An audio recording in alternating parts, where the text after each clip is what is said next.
Okay, so as you can see, I got a new hard drive for it. If you remember my last video. I turn it on, the thing won't even start. It wouldn't boot up, so I had to get a new, well actually this isn't even a new drive, this is actually a used drive that has someone's crucial data on it, so I'm going to blast it with D-band before I install anything on it. It's probably the same drive capacity and drive speed as mine. Focus, you stupid camera. Thank you. So I'm going to go ahead and flip this around and put you on the tripod. And I'm going to install the new drive. Put it down gently so I don't shock it or do anything stupid.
So there it is, still missing a K key.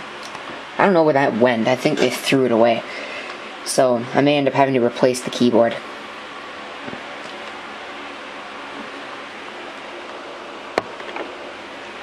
Didn't hear the drive spin up. Oh, I'm gonna need a power supply. Oh, look at that, the drive has a password on it. I think I know the password. Yeah. F1 to enter normal setup.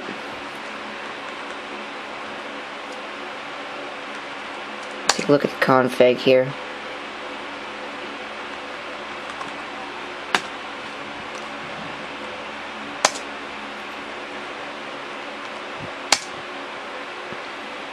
There we go. It's detecting an ST930, so.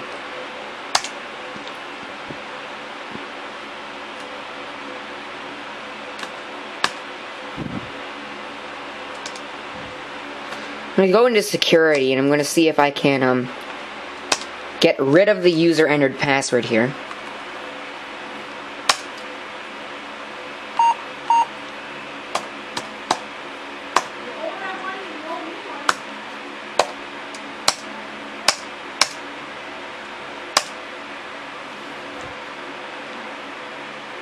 F10 to save and exit.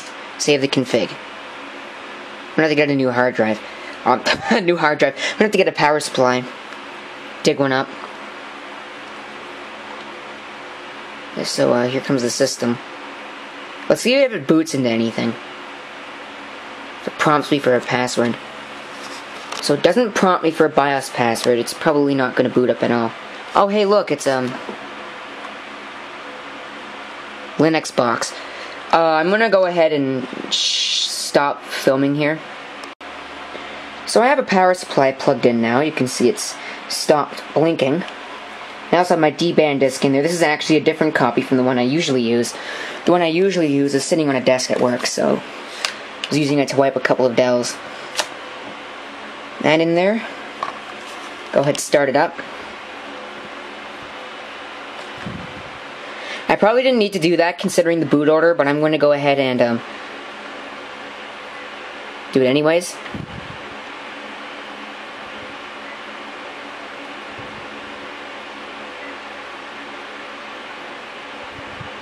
Is it going to give me my boot order anytime soon? The F12 boot order. Go to the ATAPI CD-ROM here. Irrecoverably destroys data. So this is actually this is what D-band is.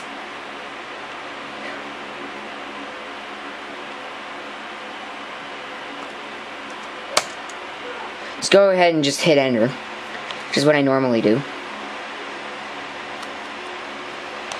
So it's going to destroy everything. This is the beta version. Beta. So it might not work. I'm hoping it does. This blue really doesn't agree with my camera LCD. Don't know how it'll turn out in the video.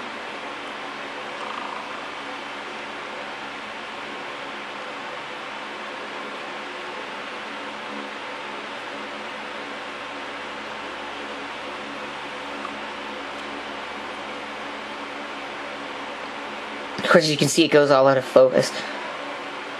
My Windows bootable disk in there. I'm going to use the green one. I don't want the paper with the key code on it. Oh! There goes the disk. Oh, luckily it's not on the shiny side.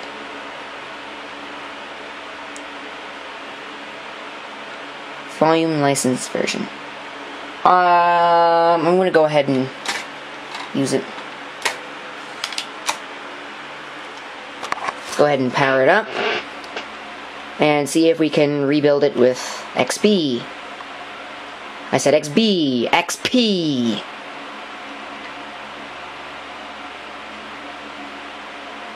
This actually has a Centrino V Pro processor on it. Mine is just a normal Centrino Pro.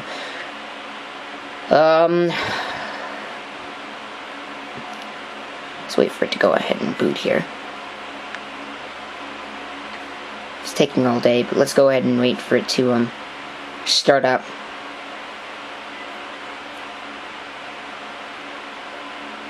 Just a second. Here we go.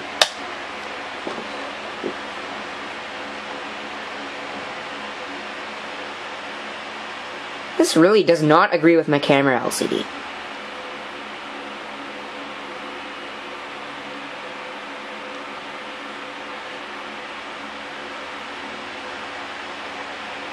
So now I'm going to load a whole bunch of stuff. Now I'm not going to be too worried about getting all the drivers for this machine until I actually know that Windows is working. Setup is starting Windows, so let's see if it bombs out or if it can actually start Windows.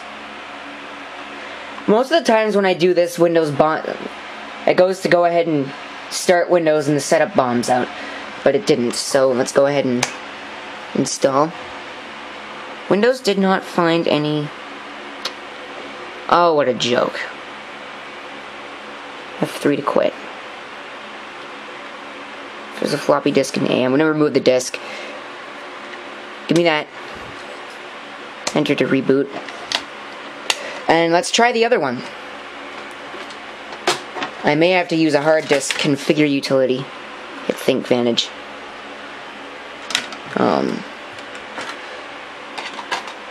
It's probably going to boot up into that.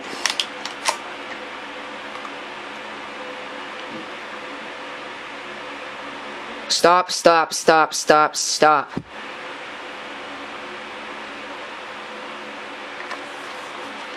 Maybe this one will work better. I couldn't get the green disk to work. And again, that's the first time I've actually used the green disk on a machine other than an old Toshiba Satellite Pro a couple years back. So let's see if we can boot this one. Press any key to boot from the CD. Nope, still can't find any. So I'm going to go remove the drive and put it on here and see what's going on. Alright, so of course Vista, everybody's favorite operating system, installs. So the problem, I guess, lies with the XP installer, because the only thing that was wrong is it couldn't be installed to a FAT partition. I had to reformat it as an NTFS, and then the setup worked perfectly fine.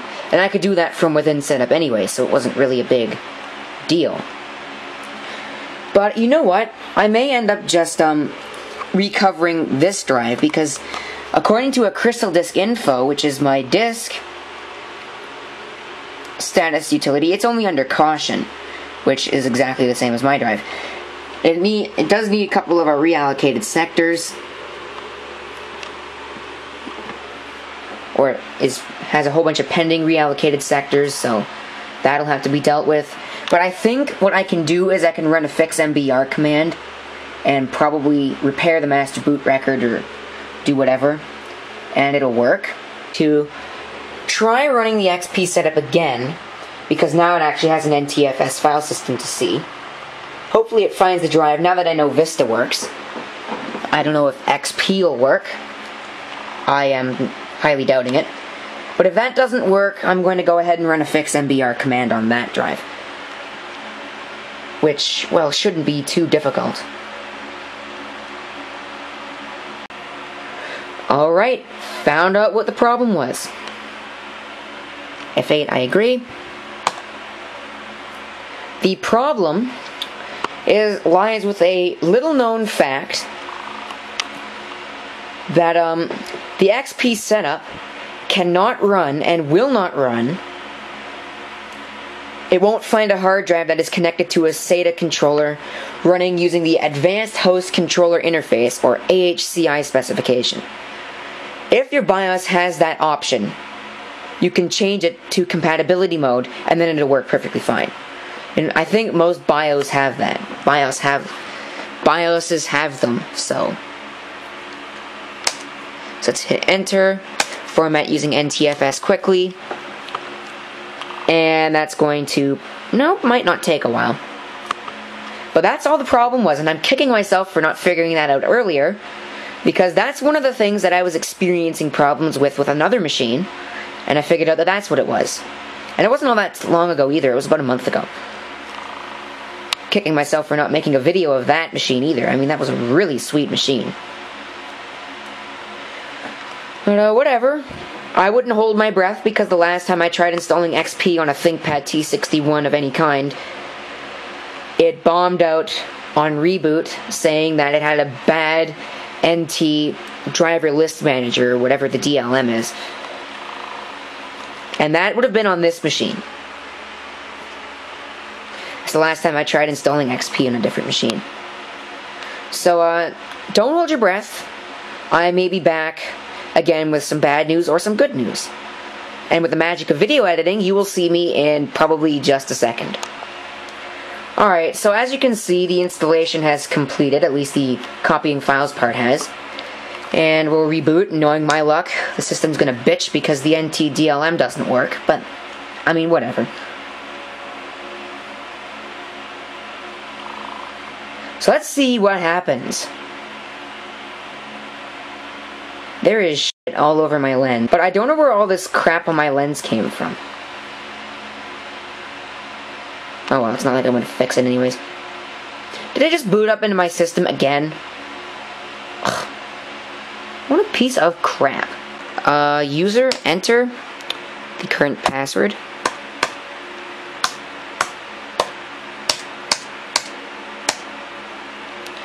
F10 save, hey, F10 save and exit. So that should eliminate the need for a BIOS password. Or, sorry, a hard drive password. Just going to go ahead and reboot. I'm going to go ahead into advanced setup. I do not have all day, come on. F12. Boot off of HDA 0. Invalid boot.ini file.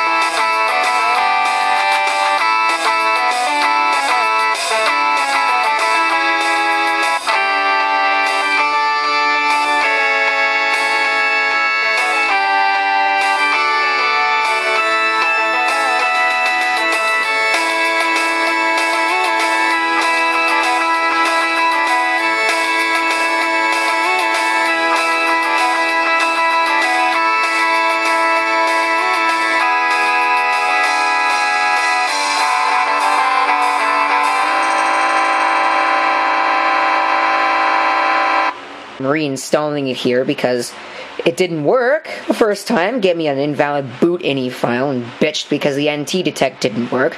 Alrighty, so let's go ahead and see what kind of damage we caused now.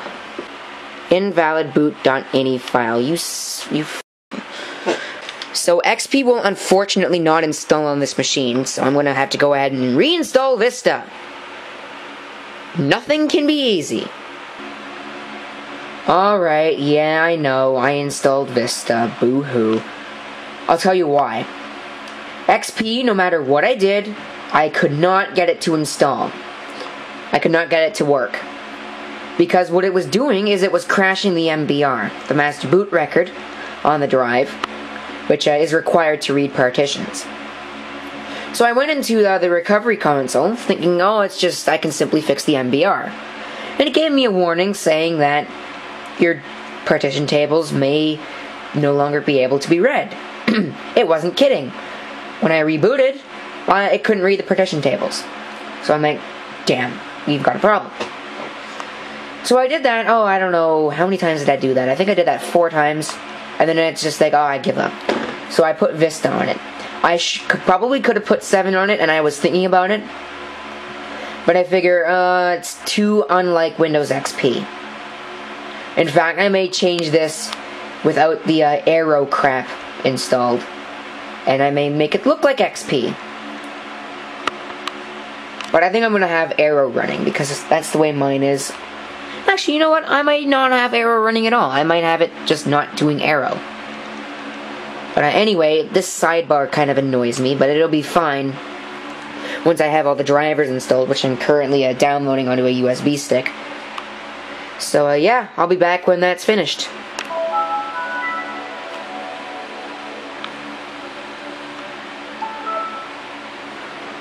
Look at how fast that is. So now I have a crap ton of drivers to install, and also some patches, too, to install after I've installed all the drivers. This is gonna be fun. Oh dear God, the resolution of this thing. Look at how small that is. I mean, holy shit. That I'm gonna have to fix. Actually, you know what I'm not gonna do? I'm not gonna change the resolution because it was actually best to begin with. I don't know why it's only addressing 3 gigabytes of memory when mine can address 4, and they're both basically the same system. Alright, so I just finished installing all of the actual drivers. Now I have to install all the patches. It's gonna take a while. I don't know why, but the display looks a little bit like arcing at the bottom, like it arcs at the bottom with light. I don't know why it's doing that. It's a brand new display, technically. What a load. Currently, oh, I'm gonna get nailed by the Music Mafia. Shut up. Hey, quiet. Anyway, so we're now installing updates. And that should take a while because there are about 109 updates.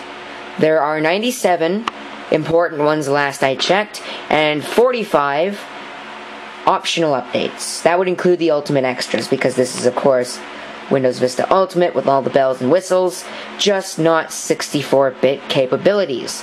because this computer is not a 64-bit computer, but hey, I mean, whatever, right? So it's about a day later, and I'm still doing updates. So this has taken almost 24 hours. Well, that's actually, theoretically speaking, logically that's not possible, but anyway. It failed in 2 updates. I suppose I'll figure out what those 2 were in a second. Go ahead and reboot it now. And here we go, starting up, and it's going to, we're going to have to install more updates, which is going to take a while. Alright, here we go. There should be more updates. We'll click on that and go ahead and install those. I believe nothing needs to download anymore, so go ahead and hit OK and install those 8 updates. More restarting.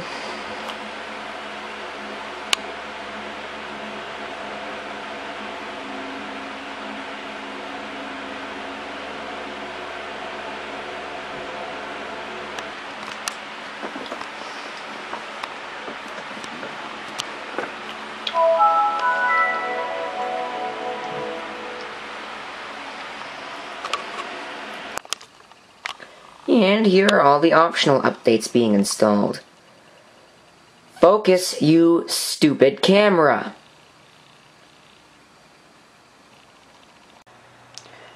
Okay, we are now installing Windows Vista Service Pack 1. And there is Service Pack 2, so let's go ahead and install that.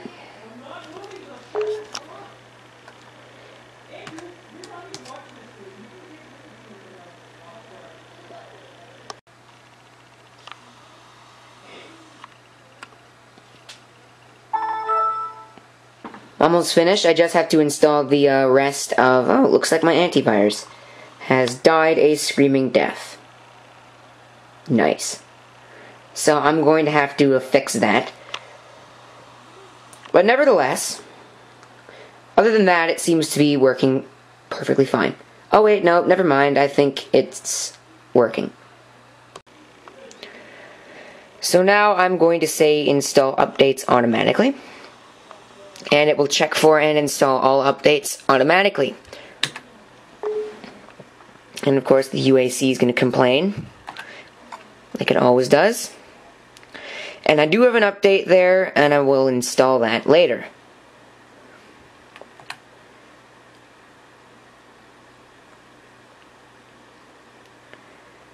But what I'm going to do now is I'm going to shut this down. And I'm going to take it back to where I got it from.